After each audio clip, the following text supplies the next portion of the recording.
Good morning and thank you all for joining us today. My name is Rashmita and I'm the event planner for Microsoft Reactor Bengaluru, India. The session will run over the next 60 minutes including Q&A. The session is being recorded and will be uploaded to our Reactor YouTube channel. I will share the link to our YouTube channel in the chat section soon.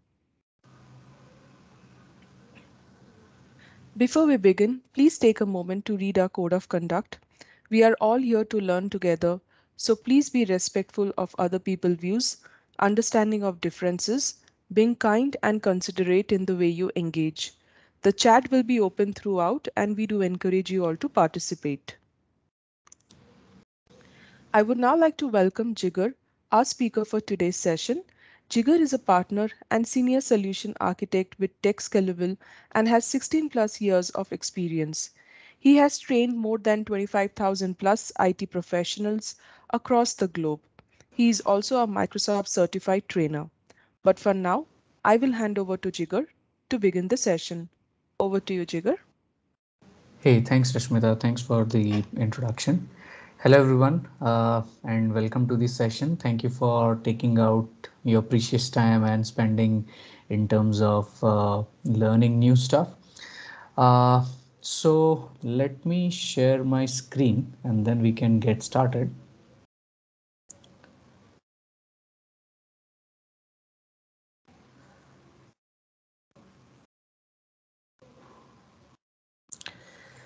Okay, so I hope you guys can see my screen and we will talk about the agenda.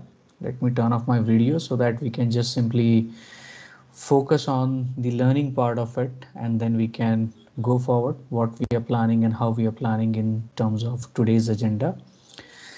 So uh, today we're going to talk about a distributed programming, that how the overall objective we can think through in terms of what do you mean by distributed programming, what all the components are part of it, why we need that actually, right? Specifically in terms of the era of data, where we are considering that data is a new fuel and we need to leverage the data platform solutions around our applications or variety of informations we are collecting. So here we're gonna take a look at it today, that why we need that distributed programming. We're also gonna talk about computer programs, the categories of computer programs, which is something focusing on the distributed programming. And we will be talking about today regarding the two different computing model.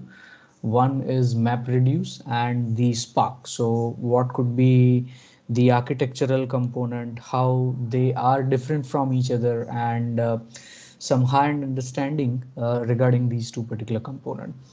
Also, we'll be sharing a particular learning links for all of you. So people who are probably new to this, or you just wanted to explore a little bit more in detail or dig more in detail regarding distributed programming, and probably you wanted to go through in that specific journey, then definitely this particular learning modules and links will helpful to you, and you can basically utilize them for your further upscaling part and as well.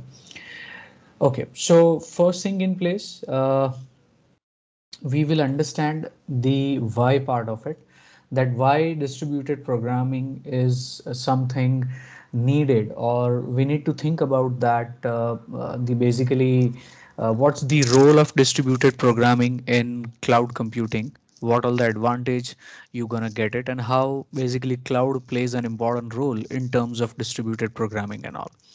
So first thing in place, nowadays the application structures are coming up in the form of distributed format, right?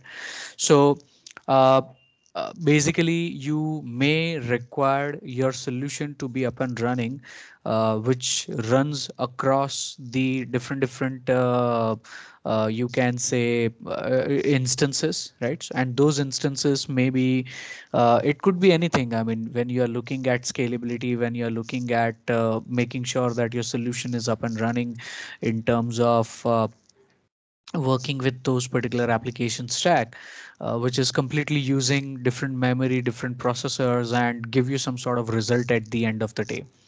So, distributed applications nowadays, which is one of the key area where you can say the distributed programming is something expected to be made available. The second thing is that the performance and cost. Now, if you are going ahead with approach, let's say on premise, you can imagine simple example. Let's say if you are looking at nowadays all the Hollywood movies or special effects movies and all, so they do their particular animation rendering or their particular content rendering, and because the high end graphics required a lot of processor intensive compute and all that, which will help you to render your content and give you some fine tuned graphics at the end or animation at the end, right? That is one simple example. So a lot of directors and all that, they used to go ahead hiring some particular data centers who supports them and perform certain kind of activity. But now since cloud is there, that is something probably straightforward options for them to spin up those instances in cloud, and once they are done with their particular processing, they can get rid of.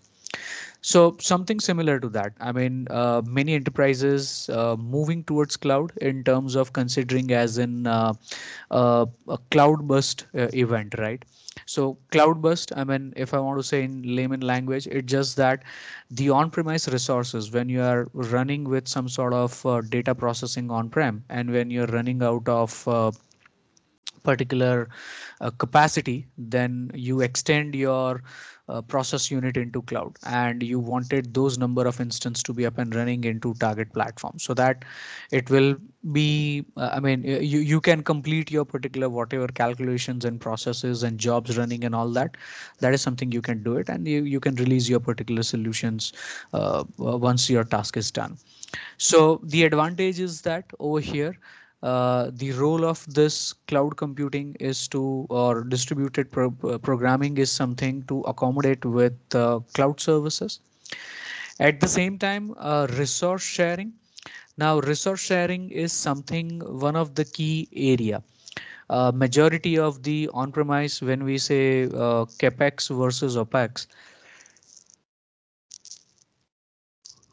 so majority of the enterprises, when they are expecting their capital expenditure to be reduced and all, so in such case they prefer to go ahead with cloud based model, and underneath whatever the infrastructure you need, right? If you need compute, network, storage, or whatever the component you need to make sure your particular process to be get going, then in such case definitely resource sharing become one of the key area where you can get some sort of scalable solutions up and running into cloud, right? So basically you get that particular desired infrastructure on demand, and that will help you to support your distributed programming activities throughout the life cycle. You also get the availability and as well as fault tolerance. So this is basically a key where uh, usually we can say that any point of given time we can design a particular highly available infrastructure stack in terms of our long running processes, in terms of our ongoing processes, and at the same time we can figure out the what do you call the high availability and as well as fault tolerance together in the cloud. So ultimate goal over here is that to give you a kind of fine grain solution in terms of a distributed programming model, and making sure the availability of your particular solutions to be taken care, and make sure your job or what the processes, data processes, what your intent is something taken care. Now at the same time, here what you get is that in terms of scalability, so right now I'm just covering very core and you can say niche requirement in terms of scalability and cost related and distributed programming point of view. So scalability is also one of the key area, as I just now mentioned, that cloud bursting environment, right? So either you are looking at it within on-premise to cloud, or even in cloud when you are consuming those particular resources, so they are highly scalable. So the advantage over here is that you can plan kind of environment which will helpful to you in terms of planning your overall solutions to be get going out of the box. So ultimate goal over here is that to give you a kind of business objective in terms of opting for distributed programming, right? So nowadays you must have seen that many enterprises are coming up with a kind of requirement, right? So they consider that, hey, we wanted to go ahead with IoT data to be processed, we wanted to go ahead with weather data to be processed, or anything. I mean, so in such case, you need number of nodes. You need to identify which program methodology works in this particular business use case, and how that is something going to be like take care of your solutions to the next level. Now here I can say there are couple of categorization available in industry which people were using it for their particular data processing, for their particular distributed programming. So there are like three core patterns what I can consider, which is something you can say that hey, this is something we are utilizing in our particular day-to-day activity or kind of data processing when we are expecting, then this is something what we are looking at it. So one of the key component is that you need a kind of understanding that which particular compute model or probably the distributed model fit into your requirement, right? So based on that you can figure it out that, hey, uh, I can say if I don't have much complex process to execute, or much complex data program or application informations to be processed, then definitely sequential program is something more than enough, right? So it will run on a specific single core kind of thing. So we can say like our standalone applications and kind of solutions are majorly fit into this requirement. The parallel one is something you can say it's more on this one is like a perfect example of our distributed program, where you can say that the parallel process will make sure that it will distribute your particular data amongst the available processes, and basically it will perform the job or activity what you are defining, right? So in inheritance of, we will be discussing about like what will be the significance of MapReduce or Spark technologies and all that, and how they are like a kind of options to make sure that you get kind of enough solutions, or maybe a kind of straightforward component to help you in terms of distributed programming. Concurrent program, so this is basically it's more about sharing particular core in a single machines, where you can have some particular multiple processes running at the same time. But the ideal situation, looking at the scalability, looking at the performance cost metrics and all that particular scenario, we end up going ahead with distributed programming. So that will help us in terms of making sure that we can plan and we can take care of our variety of workload on top of it. Now what we're gonna do is that we'll understand this particular the component in terms of what do you call the drawing wise, that if I wanted to go ahead with my map reduce, or if I wanted to go ahead with my particular Spark technology stack and all, then what will be the utilization, how the advantage I'm gonna get it, and what kind of features it is offering me. In general, if I wanted to consider, so majority of the enterprises, right, they expect that uh, they wanted a certain kind of a technology stack which supports which supports like a scalable cloud programming model, and which helps them to build on top of their classical processes in terms of data communications and other particular stuff. So they prefer that in terms of we can extend on top of it and we can have some sort of similar kind of activities to be taken care.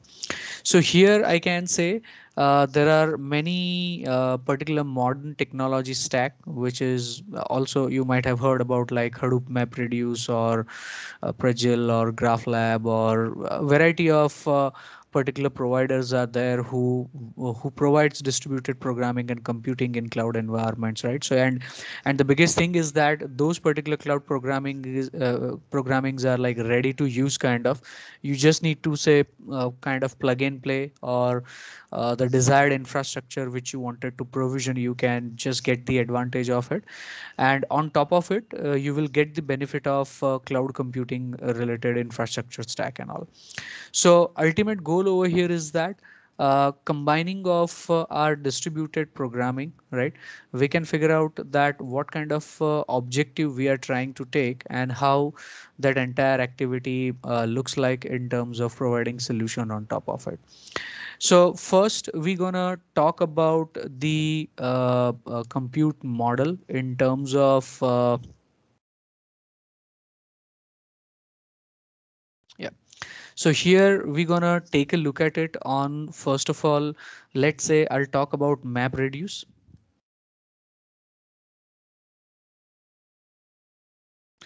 and we will be talking about Spark. So here today I will be explaining the high level understanding of how these two elements works together and what kind of advantage gonna give you, right? So first of all, like MapReduce, it's a kind of it's a data parallel framework originally created by Google, and the purpose of this particular framework is to give you a kind of big data applications, processing your big data applications and large suite of computers behind the scene.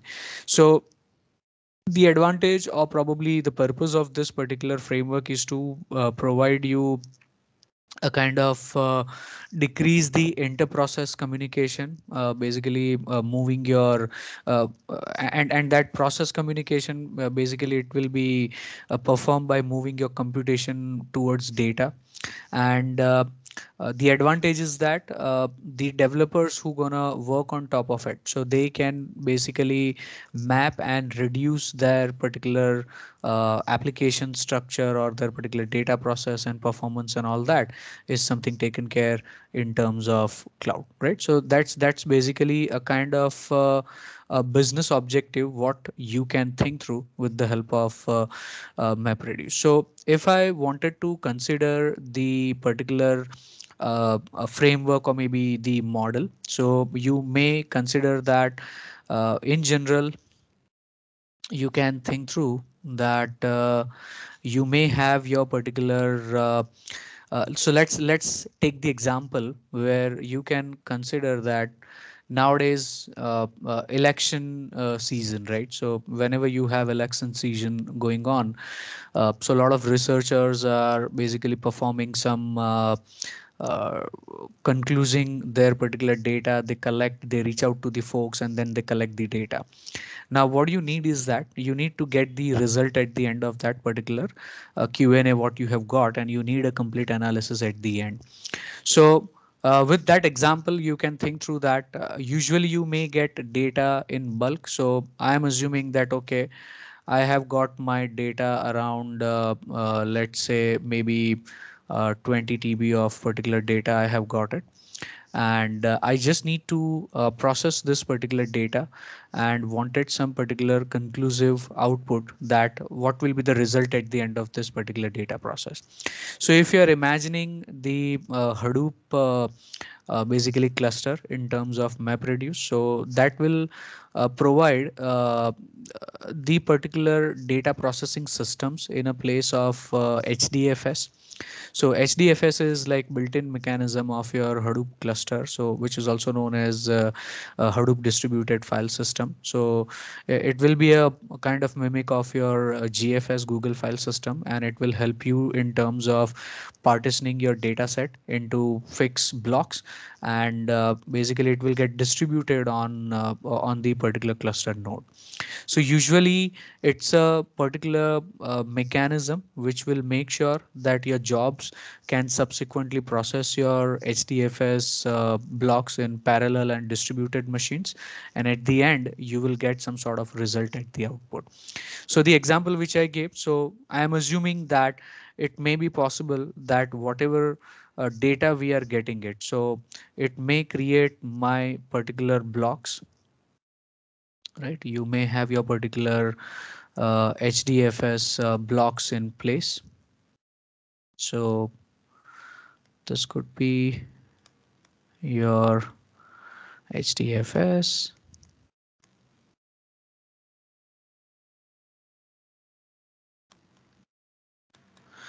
And with this particular HDFS block, you will get a particular mapping activity, right? So this block basically contain consistency of your particular data, that whatever the informations you need, it will get break up into your particular HDFC block.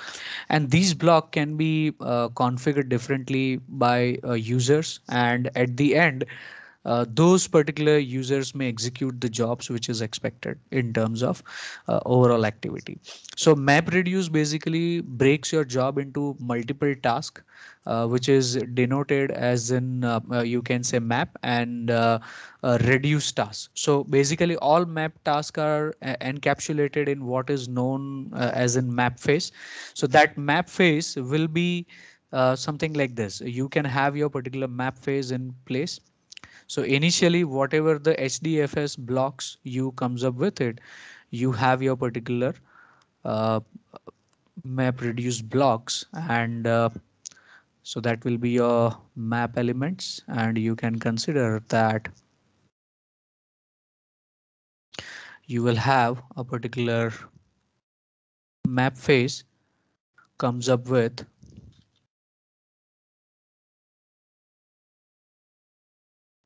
So these are your particular map task, and the role of this particular map task is to, as I mentioned, that the map phase can have one or many map task, and that particular task is basically figuring out that what data needs to be processed behind the scene. So that is something you divide and align your HDFS block to map with this.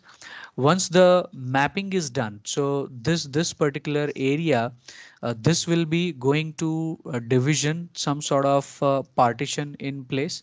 Okay, so it may end up creating some sort of partitions that, okay, whatever the data has been inserted into my particular system, it's going to be associated to my uh, partition at the back end, and from that specific partition it will go ahead and execute the data which is expected into the system, right? So these could be your particular partition.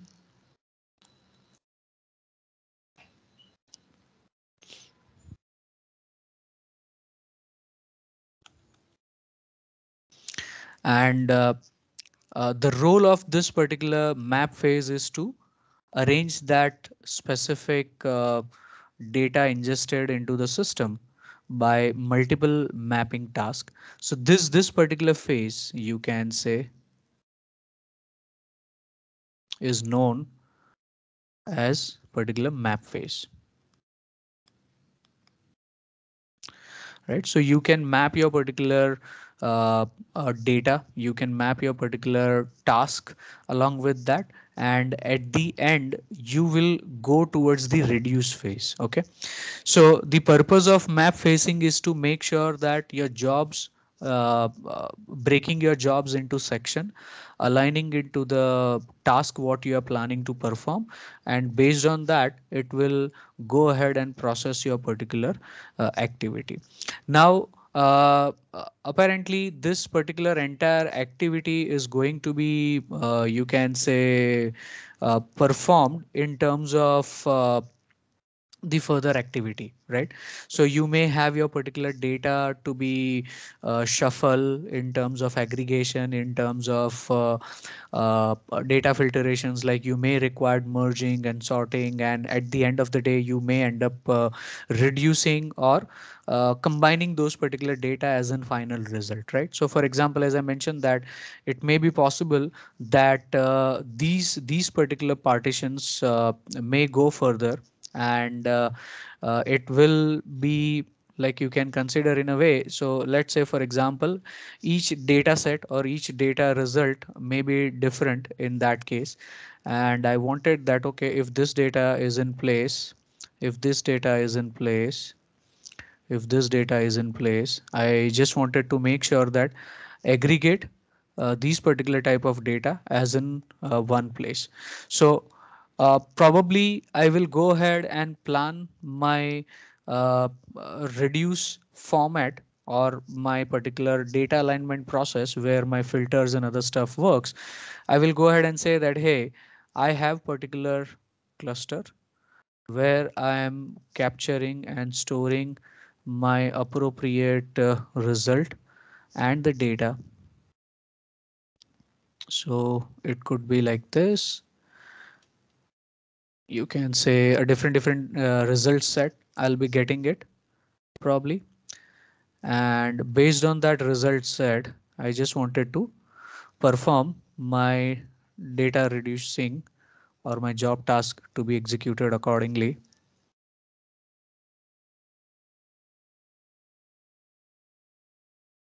So you can consider that whatever the informations you may have, let's have this one as in orange probably. This is your particular data set. So if anything comes up, you may imagine that the reduce part is going in that specific direction, that whatever the segregation you have is something focused accordingly,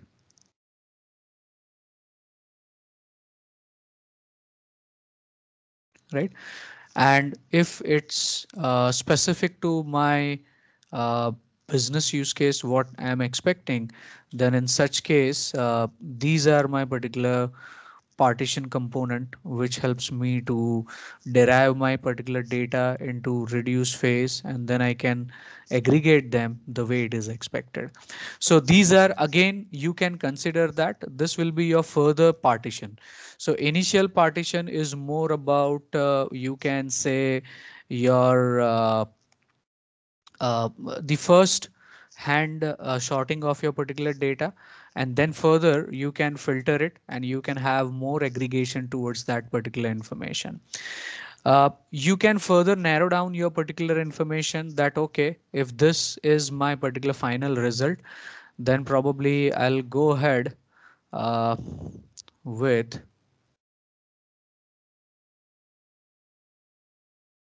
let's say there will be a particular aggregation, a final aggregation where I can say my sorting and my finalization of my data will be taken care,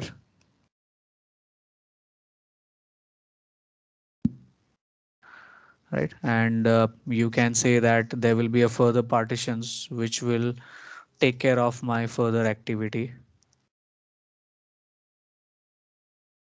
So you can have a kind of a mapping, right? And these mapping are in general. So what you are doing is that you are planning mapping of your particular task, reducing the activity by the execution, and at the end you can have some final result at the overall reduced kind of activity. So here I can say I will have my particular reduced task mapped with final result, what I'm looking at it at each layer.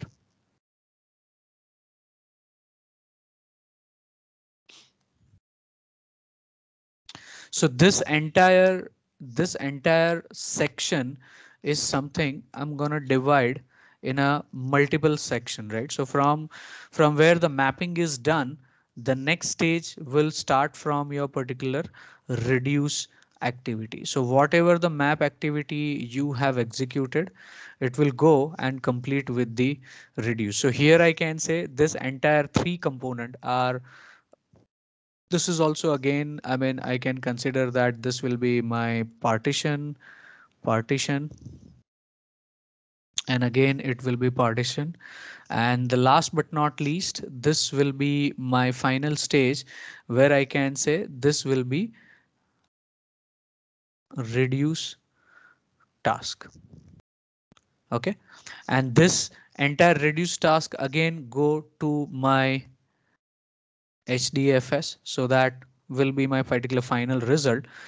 Now, in this particular case, if I want to divide my section, so I can say up till here is something call out. I'll call it out as in my shuffle stage.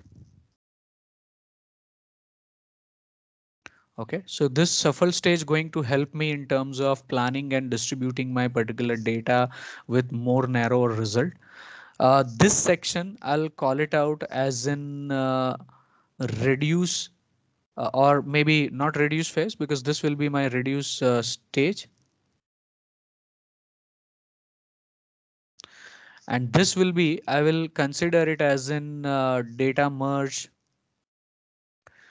or you can say that sorting and all.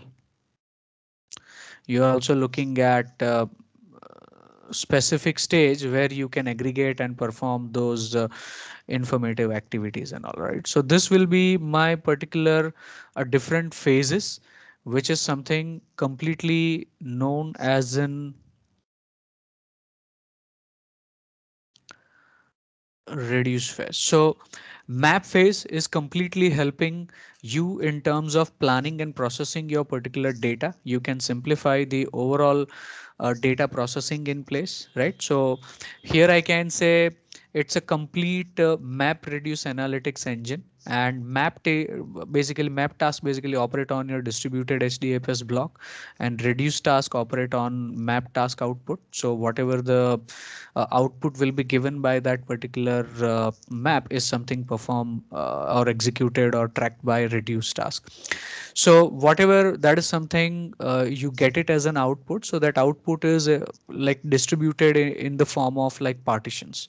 So each map task process one or many distinct HDFS block, right? So that depends like what kind of data processing what you are expecting is something you can think through, and each reduced task process one or many partitions, right? So whatever the data what you get it in that overall workflow. So in typical MapReduce program, the map task that is run across all the input from HDFS block in the same, and reduce task that is run across all the partition is also same. So basically within specific map or reduce phase, map reduce jobs can be considered to be in single program, which is also known as in multiple data category and all. So ultimate goal over here is that to give you understanding of map reduce task basically, which consumes your different data.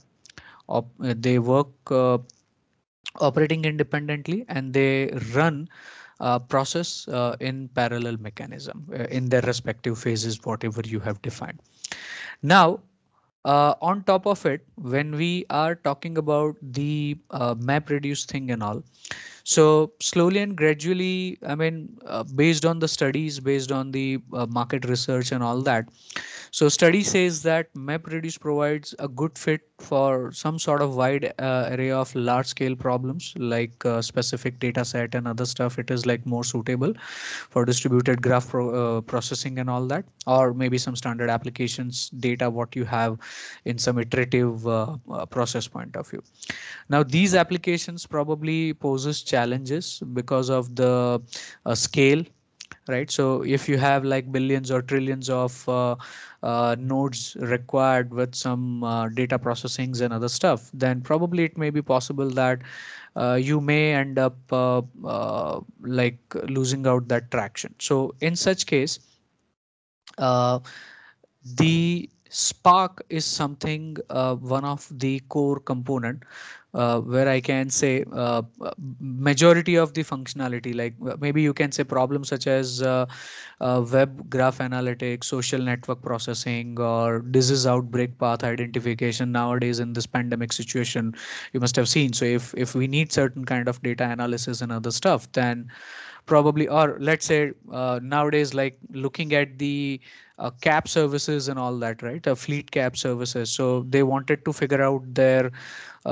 transport route calculations, and variety of activities are there where you need large scale of large scale graphs. Now in such case, Apache Spark framework becomes a kind of savior. So if I want to consider that how that Apache Sparks works, so let's take a example of this.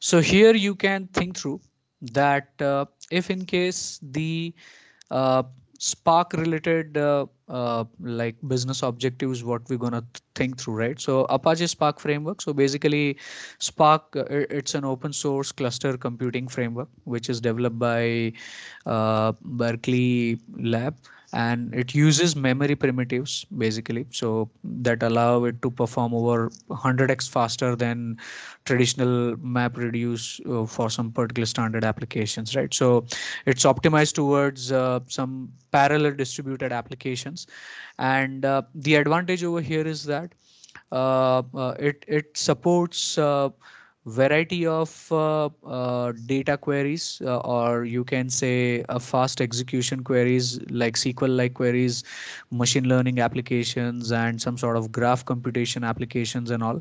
So in this particular framework, the Spark framework and their components or their ecosystem, which helps you to minimize that, and it will give you, I mean, by name you can make it out that uh, the Spark is something like kind of fastest in terms of query processing intensive unit will be available. So here, if I want to consider the Spark framework,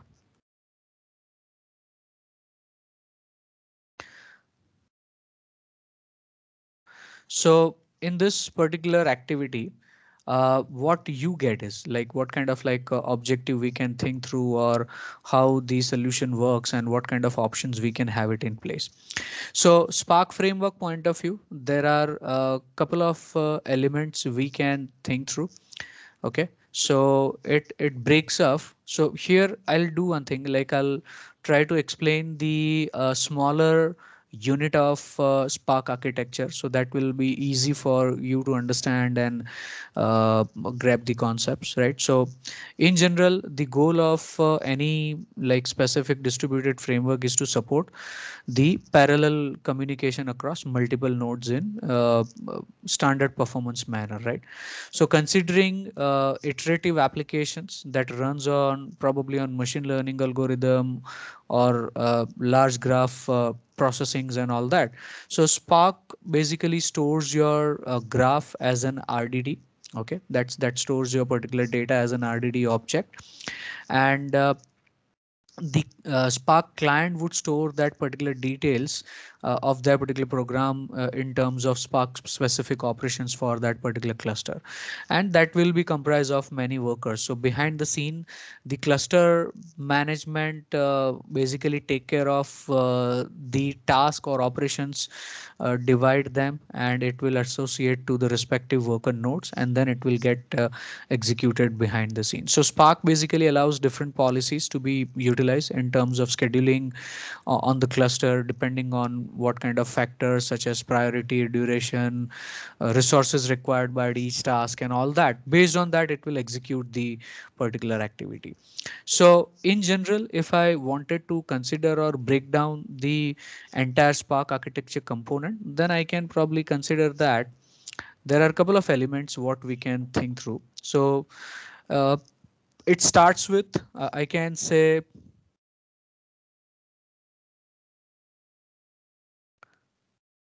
so framework consists of I can consider it as an driver program, and under that particular driver program you have a Spark component in the form of You can consider it as in Spark context. This is my particular standard architectural component. And with the help of this particular component, I'll explain this component in a step-by-step process.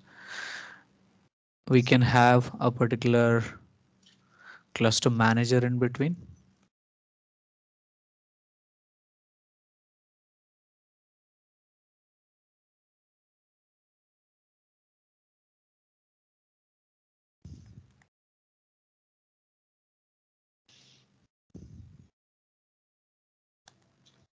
And with this particular cluster manager, this basically the role of this cluster manager to maintain the worker nodes what we have.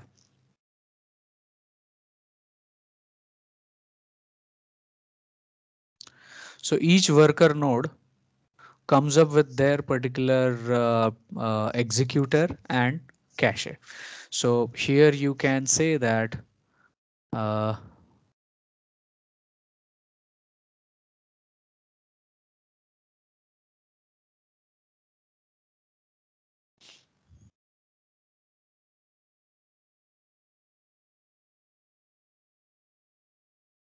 right. So you may have your particular executor, and inside that each executor you may end up performing your particular task with that.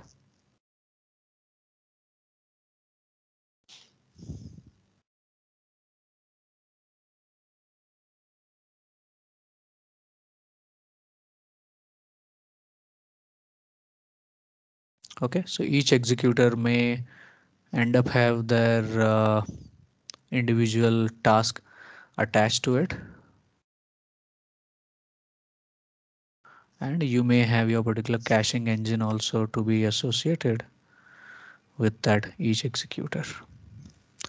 So here you can consider that this will be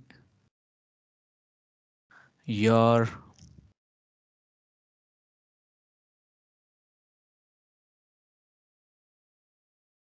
each worker node. This will be your worker node.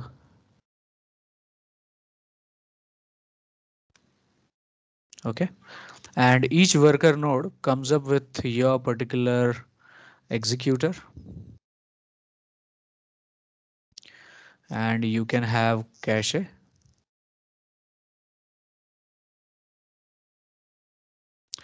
and this will be divided with some sort of your particular individual task what you are expecting into the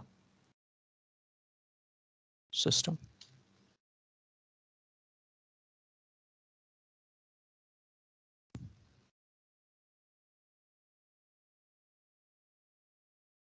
Okay, so this will be your respective task,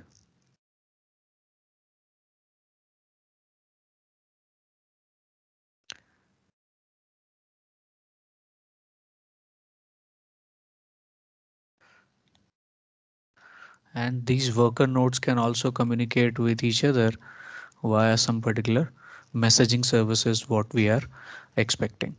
Now, if I wanted to break up this entire architecture, right? So how this particular works. So here, if you consider the first piece of architecture is that your Spark context.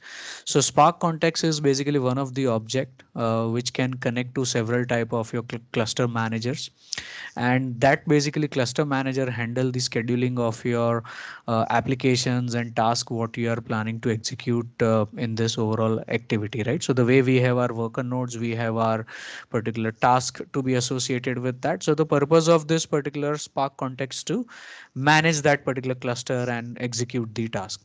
So ultimate goal over here is that your cluster manager what we have. So here what we have this particular cluster manager. So this guy is isolated with multiple Spark program from each other, and each application has their own driver, and it runs on isolated executor. So executors are basically the way we talked about that these are my particular executors, which is something allowing me to execute my particular task, and those executors can coordinated by the cluster manager. So ultimately they connects, they uh, managed and operated by this particular cluster manager, and cluster manager basically take care of these particular activities. So here I can say currently the Spark supports application written with, as you guys might have heard about or familiar with, Scala, Java, Python, right? So many of these particular programming languages nowadays you can utilize in terms of building your particular content. So the ultimate goal over here is that each Spark application basically runs independently with set of processors, and on top of the distributed cluster what we have. And the core objective over here is that the complete management will be taken care with the help of my particular Spark context. It will be one of the object. It runs my connector. It runs and connects to my particular cluster manager and allows me to allocate my worker nodes along with my executors divided by task, and then it will have a complete activity to be taken care. Now, uh, in terms of cluster managers, when we think about the cluster managers, so there are three type of cluster managers you can have. You can think about in terms of there are three type of cluster managers you can think through. One is a standalone. Okay, so basically, Spark includes simple cluster manager, which is something pretty much straightforward. You can simply set up a cluster, a group of applications submitted in one of the standalone mode, and it works in a FIFO mode. And each application will try to use all available nodes in that particular system and try to process the particular data. So you may have a particular standalone mode in terms of cluster manager.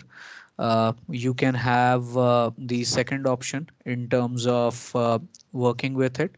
So that could be your Apache Mesos, right? So this is another cluster mode. So this is basically a general cluster which also runs your Hadoop MapReduce and as well as the other distributed applications. So ultimately the goal of Apache Mesos is to allow static and dynamic sharing of your particular CPU cores between applications, so that parallel process will be taken care and you can have effective solutions to be taken care. The third one is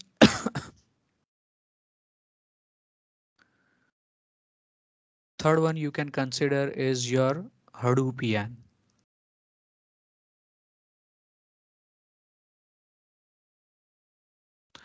Right, so Hadoopian is the another cluster mechanism what you get it under hood the Spark component. So here you can say it is a uh, kind of deployment mode. So in this cluster yarn cluster mode, basically the Spark driver runs inside the application master processes, and which managed by yarn as an particular individual component, as an architecture component you can say. And the overall advantage over here you get is that yarn client mode drive, I mean it basically runs the client processes and application master uh, uh, only whenever it is expected behind the scenes. So I can say that Spark supports dynamic resource allocation, which returns basically the ideal resource allocated in your overall application pool or in your global pool, which is like utilized, underutilized, and all. It will be associated with that, and you can have some global execution on top of it. So ultimate goal over here is that uh, in general, these are some particular standard distributed programming model available in terms of enterprise point of view. When we are looking at or when we have some sort of business requirement where we wanted to define some distributed systems and utilize extensive cloud-based model, then these are some particular technology stack, or these are some particular distributed programming model we can identify, and we can go ahead with some concurrent and parallel job distribution behind the scenes. So this is basically explains why I mean, we need a cloud in terms of solving bigger problems with the overall components. What we gonna think through, right? Okay, so let me know if you guys have any questions or queries, so we can take that. Okay, so there's a question from Krish. Okay, so question is that what is the overall advantage or benefit what you get it Spark over the MapReduce, right? So usually, as I mentioned earlier, that majority of the research or study reveals that MapReduce provide.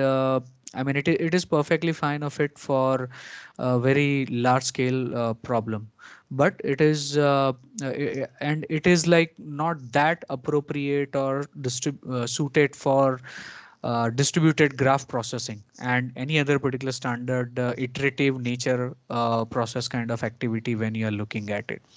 So in general, uh, the Spark basically, I mean, you can consider that these kind of application poses challenges during the scale. So when they need billions of verticals or trillions of edges, and they might get poor locality of the particular data, they might think that they might have little data and work per vertex, and maybe you have some sort of problem in terms of scaling over the course of execution when graph rises or shrink over time, right? So maybe in that particular such case, you can think through that the web applications or probably social network processing, or maybe you can say, as I gave the example of disease outbreak path identifications, or maybe transportation route calculations and all that. So you wanted to give a right direction to your particular driver during their particular journey, but that data is like quite small, and in that case you are looking at the scalability to be like adjusted according to the data requirement what you have. So in such case, the map reduce is something probably it's perfectly fit for the large scale of data set, but this kind of like executions when we are looking at it, then in such case these Sparks brings a lot of benefits behind the scenes. So the entire Spark life cycle, the architecture, it talks about majorly the RDDs, so resilience distributed data sets. Spark works on top of it, and then it will helpful to you in terms of having your iterative processes to be like train with the particular data set, and then if with the low latency, you can have some sort of high speed a query to be performed, and then you can get some sort of data with quick query, and you can get that result as soon as possible within your particular data stream. So the ultimate advantage is that when you have lesser streams, when you are looking at continuous data arriving into the system, but at the same time you are looking at faster output, then in such case Spark give you a better advantage on top of the MapReduce, because MapReduce, as I said, like it perfectly fit for a large set of data, but when it comes to this kind of activity, then what is the best way to approach? So in such case, it will be a kind of way to go. Yeah, I hope that answers your questions, Krish. So in general, this is basically a kind of business use case point of view we can think through. And in general, like when you have certain kind of activity to be taken care, then MapReduce or Spark, one of the distributed programming models we can think through, and we can plan our overall data processing out of the box. Here I suggest that I'll strongly recommend that all of you guys can at least go through. Right now I have explained that is something, of course, looking at the time crunch and the availability of the time slot what we have, I have tried explaining the MapReduce and Spark data distributed programming model, and I strongly recommend all of you guys to at least go through and explore a bit more regarding what all the distributed programming models are available, how you can leverage Microsoft Azure in terms of processing your particular distributed programming in cloud, and how at the end of the day it will be helpful in terms of going through with that particular solution. So yep, that's basically the objective at the end of the day. So let me know if in case any further queries or questions you have. I'm still here. Over to you, Rashmita. Thank you, Jigar. I have enabled mic for everybody just in case if you would like to ask any question, you can just unmute and ask question to Jigar. While we are waiting for any questions to come up, I would request all of you, please do share your feedback about today's session. Also, please feel free to use the Learn module link shared in the chat section, and also let me share this my screen so you can just check the Learn module link. It will give you access to additional resources to take your learning further. Also, please visit our Microsoft Reactor Bengaluru meetup page for more upcoming session. Hi, And do you have any other? I don't think. Do we have any other questions? hi. Yeah, hi Shashidhar. Yep. Yep. So, what is the difference between Spark framework and Kubernetes, like Azure Kubernetes service managed? So, Okay. what is the difference between? Okay.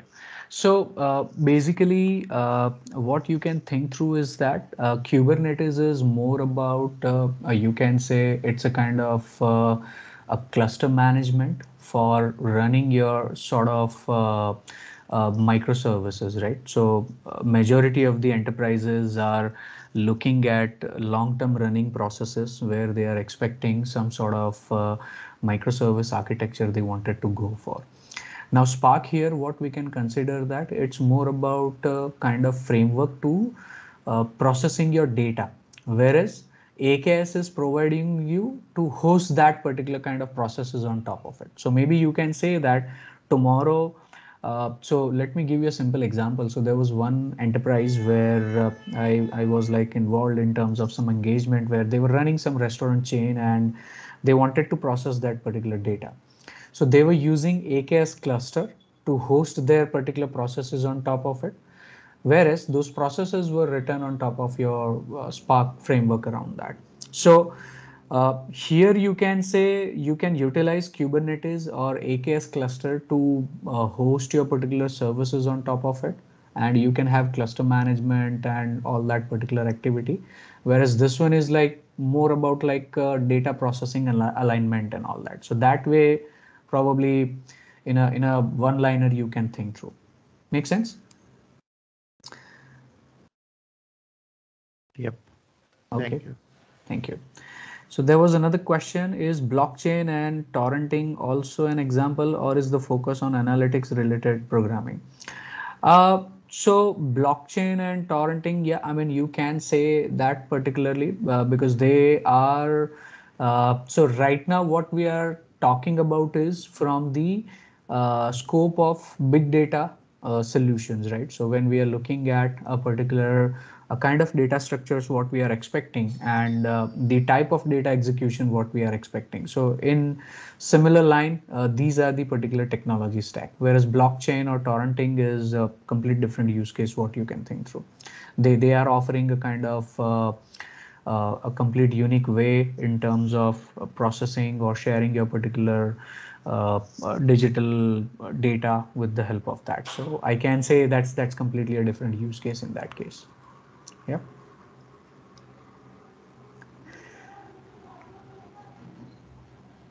Okay. So if One no more further question, sir. questions, yeah, go ahead. How is security managed during I mean, if at all a code is using a distributed programming, how security is managed? Correct. So in terms of when you are considering the security management, so basically we can utilize some services. So for example, there are a variety of service stacks available. Say for example, you have Azure Synapse Analytics, you have Azure Databricks, Azure Data Factory and all. So at the end of the day, these services works in a two different way. One is it works with Active Directory based service principle and manage identities. So it will make sure that the communication between service to service will be addressed with authenticated mode. If it is user driven interaction, then only the role based access control which is assigned to that particular services will uh, person, let's say for example, I wanted to make Ravi as a owner of my particular cluster, right, or contributor of my cluster. So based on your role based access control, you will be able to perform operational task on top of it. Either you can only maybe manage that cluster, you will not be able to like delete, modify or upscale or downscale that particular infrastructure. That is one particular way to secure. Second option, from the network boundary, because these infrastructures you can define it with your own enterprise network scale as well.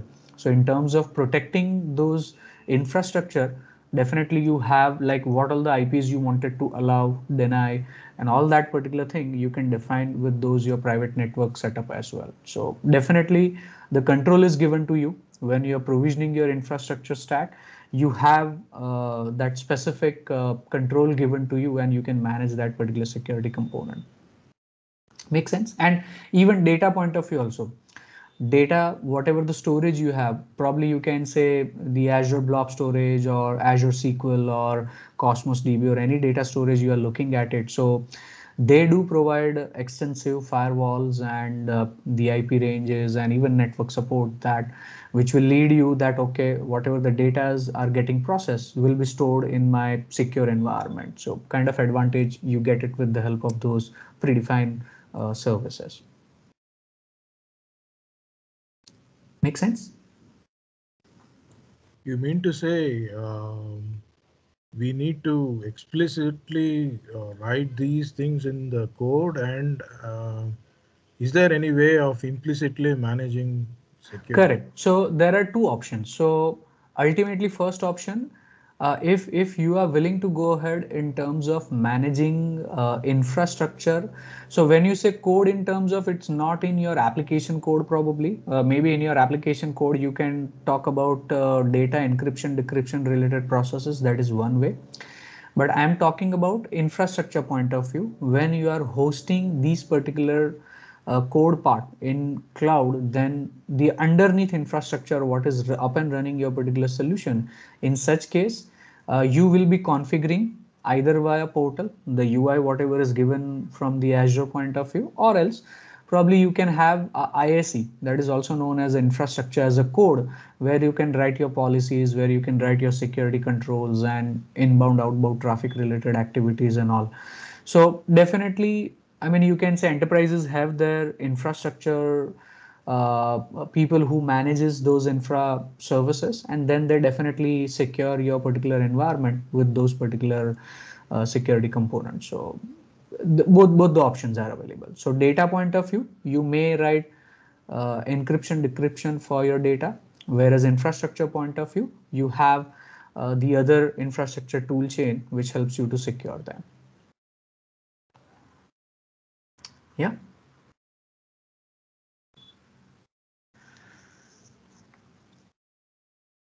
Okay, so if no further questions, then we are good to end our session, and hope you guys enjoyed the session, and please go through with this learn module, and yeah, let's connect in follow up for the sessions.